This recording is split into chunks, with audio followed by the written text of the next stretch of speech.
Hi friends, welcome back to our channel tech పాఠశాల. మీరు కనుక ఫస్ట్ టైం మన ఛానల్ యొక్క వీడియోస్ చూస్తుంటే ఈ వీడియో కింద రెడ్ కలర్లో సబ్స్క్రైబ్ అనే బటన్ కనిపిస్తుంది. సబ్స్క్రైబ్ బటన్ క్లిక్ చేయండి. అలాగే పక్కన బెల్ మీద ట్యాప్ చేసి ఆల్ మీద నొక్కండి. దీని ద్వారా ఎప్పటికప్పుడు మన ఛానల్ యొక్క లేటెస్ట్ వీడియోస్ అనేది మీరు మీ వాళ్ళు పొందగలరు. ఇక ఏమాత్రం ఆలస్యం చేయకుండా టాపిక్లోకి అయితే వెళ్ళిపోదాం. సో ఫ్రెండ్స్, ఇవాళ మీకు ఈ వీడియోలో వచ్చేసి మీకు చెప్పబోయేది ప్రధానంగా అయితే మనకు తెలంగాణ ప్రభుత్వం అంటే ప్రస్తుతం ఉన్న కాంగ్రెస్ ప్రభుత్వం గత ప్రభుత్వం అయితే టీఆర్ఎస్ ప్రభుత్వం తీసుకొచ్చిన ధరణి స్థానంలో కొత్తగా భూభారతి పోర్టల్ అనేది తీసుకొచ్చిన సంగతి మనందరికీ తెలిసిందే. అయితే ఈ భూభారతి తీసుకొచ్చిన తర్వాత ఏంటంటే కొందరికి కొన్ని అర్థం కావడం లేదు. అందులో భాగంగానే నేను ఏంటంటే భూభారతి పోర్టల్లో ఉన్న ప్రతి సేవకు సంబంధించి అంటే ప్రతి సర్వీస్కి సంబంధించి నేను ప్రత్యేకంగా 1 by 1 ఒక వీడియో చేస్తున్నాను. ఆ వీడియో సిరీస్ అనేది ఇక్కడ ప్లేలిస్ట్లో ఉంటుంది. అలాగే మీకు ఐకార్డ్లో కూడా ఉంటాయి. మీరు అక్కడైతే వీడియోస్ అయితే చూడొచ్చు. సో మీరు ఏంటంటే అవి చూసుకొని మీరే ఓన్గా సొంతంగా మీ మొబైల్ ద్వారా కానీ మీ ల్యాప్టాప్ ద్వారా కానీ మీ డీటెయిల్స్ చెక్ చేసుకోవచ్చు. మీ ప్రాబ్లమ్ని అయితే most of the 50% to 60% solve చేసుకోవచ్చు. 100% అనేది కొద్దిగా డిపెండెన్సీ ఉంటాయి కాబట్టి మనం 100% ఎప్పుడు సాల్వ్ చేయలేము.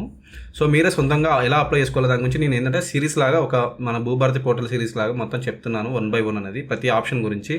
సో అందులో భాగంగా ఏంటంటే ఇవాళ ఈ వీడియో వచ్చేసి మీకు ఏంటంటే మీరు ఏదైనా కరెక్షన్ కోసం కానీ ఏదైనా డీటెయిల్ అప్డేట్ కోసం కానీ రిజిస్ట్రేషన్ కోసం కానీ మ్యుటేషన్ కోసం కానీ నాలా కోసం కానీ భూభారతి పోర్టల్లో అప్లై చేస్తారు కదా. అప్లై చేసినప్పుడు ఏంటంటే మీకు ఒక ట్రాన్సాక్షన్ నెంబర్ వస్తుంది. ఆ ట్రాన్సాక్షన్ నెంబర్ ఖచ్చితంగా ప్రతిసారి అయితే సేవ్ చేసుకోండి.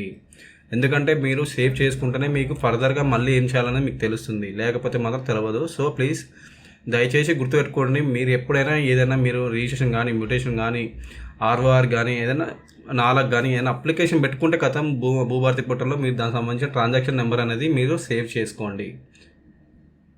సేవ్ చేసుకున్న తర్వాత మీకు ఏంటంటే మీకు కొన్ని సేవలకు సంబంధించి కొన్ని డేస్ ఉంటాయి. బట్ అది ఎవరు గవర్నమెంట్ వాళ్ళు ఫాలో అవుతలేదు, అది అందరికీ తెలిసిందే. సో మనం పెట్టుకున్న అప్లికేషన్ అప్రూవ్ అయిందా రిజెక్ట్ అయిందా ఎలా తెలుసుకోవాలో కూడా భూభారతి పోర్టల్లో ఒక ఆప్షన్ అయితే ఉంది. ఆ ఆప్షన్ పేరు వచ్చేసి ఈ చాలన ఆర్ ఈ అప్లికేషన్ స్టేటస్ అని ఉంది కదా, ఈ ఆప్షన్ అండి. ఇక్కడ చూడండి, ఇన్ఫర్మేషన్ సర్వీస్కి వెళ్ళినాక అప్లికేషన్ స్టేటస్ ఆర్ ఈ చాలన ఉంటుంది. Provide status of the citizen ఉంది. సో దీన్ని క్లిక్ చేస్తే మీకు ఏంటంటే ఇక్కడ చాలా సేవలు అంటే చాలా టైప్ ఆఫ్ సర్వీస్ అయితే ఉంటాయి. ఇక్కడ చూడండి, ప్లీజ్ సెలెక్షన్ అప్లికేషన్ టైప్ ఈ చాలన్కి సంబంధించిందా. ఈ చాలన్ అంటే మీరు రిజిస్ట్రేషన్ చేసినప్పుడు నెంబర్ వస్తుంది, ఈ చాలన్ నెంబర్ అది కానీ. అలాగే రిజిస్ట్రేషన్ కానీ సక్సెషన్ కానీ పార్టిషన్ కానీ నాలా కానీ పెండింగ్ నాలా ఉంటే పెండింగ్ నాలా సంబంధించి కానీ మ్యుటేషన్ కానీ ఆర్గనైజేషన్ పీపీబీ కానీ ఎన్ఆర్ఐ పీపీబీ కానీ ఆధార్ సీడింగ్ ఆధార్ కానీ తప్పడం మనం ఏంటంటే కరెక్షన్ కోసం పెడతాం కదా, దానికి సంబంధించిన అప్లికేషన్ నెంబర్ కానీ grievance relative wrong English property అంటే మీరు ఏదైనా మీ భూమి కానీ మీ పట్టా భూమిని ప్రభుత్వ భూమిగా చూపించినప్పుడు ఏంటంటే మనం కరెక్షన్ కోసం పోర్టల్లో మనం ఏంటంటే అప్లోడ్ చేస్తాము. అప్లోడ్ చేసిన తర్వాత ఏంటంటే మనకు ట్రాన్సాక్షన్ నెంబర్ వస్తుంది. ఆ ట్రాన్సాక్షన్ నెంబర్ యొక్క దాని స్టేటస్ తెలుసుకోవడానికి కూడా ఇక్కడి నుంచే తెలుసుకోవచ్చు. అలాగే గ్రీవెన్స్ రిలేటివ్ ల్యాండ్ మ్యాటర్స్ ఉంటుంది, దానికి సంబంధించి కానీ నాలా వితౌట్ పాస్బుక్ కానీ పీపీబీ అంటే పాస్బుక్కి సంబంధించి కోర్టు కేసెస్ ఉంటాయి. అంటే అన్నదమ్ముల పంచాయతీ వీటి వల్ల కొన్ని కేసులు అయితే ఫైల్ అయితే వాటికి సంబంధించిన స్టేటస్ కానీ గ్రీవెన్స్ రిలేటివ్ అక్వైర్ ల్యాండ్స్ కానీ semi urban lands application for GPA general power attorney application for duplicate PPB నాలా కన్వర్షన్ ఖాతా మెర్జింగ్ కోర్ట్ కేసెస్ కానీ application for passbook data correction అంటే పాస్బుక్లో ఏమైనా మీకు తప్పు పడి ఉంటాయి కదా, మీ పేరు కానీ మీ ఆధార్ కార్డ్ నెంబర్ కానీ అలా పడ్డప్పుడు కూడా దానికి సంబంధించిన డీటెయిల్స్ కానీ ఇవన్నీ మీరు ఎంచుకోండి. నేనైతే ప్రస్తుతం ఒక రిజిస్ట్రేషన్ సంబంధించిన మీకు చూపిస్తాను. ఇక్కడ అప్లికేషన్ నెంబర్ అయితే క్లిక్ చేస్తాను ఫ్రెండ్స్. అంటే అప్లికేషన్ నెంబర్ ట్రాన్సాక్షన్ నెంబర్ అయితే ఎంటర్ చేస్తాను.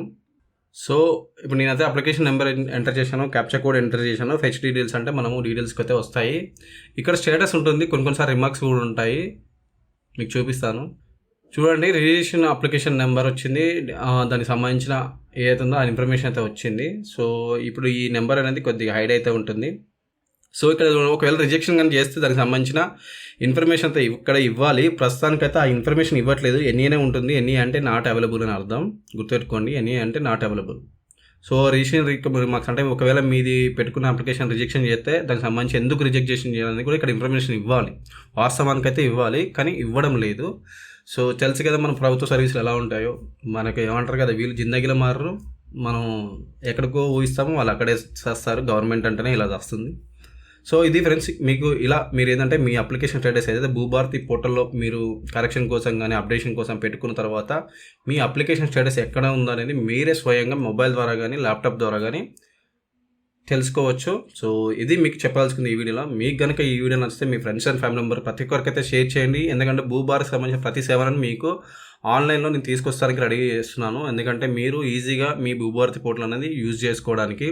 ఒక్కటే ఒక ప్రాబ్లం ఏంటంటే ఎన్ఆర్ఐకి సంబంధించిన అకౌంట్ అయితే నా దగ్గర లేదు ఫ్రెండ్స్. ఎన్ఆర్ఐకి సంబంధించి ఒక అకౌంట్ ఉంటే మాత్రం నేను వాళ్ళకి చెప్పి మాత్రం వాళ్ళ పర్మిషన్ తీసుకొని వాటికి కూడా ఎక్స్ప్లోర్ చేస్తాను.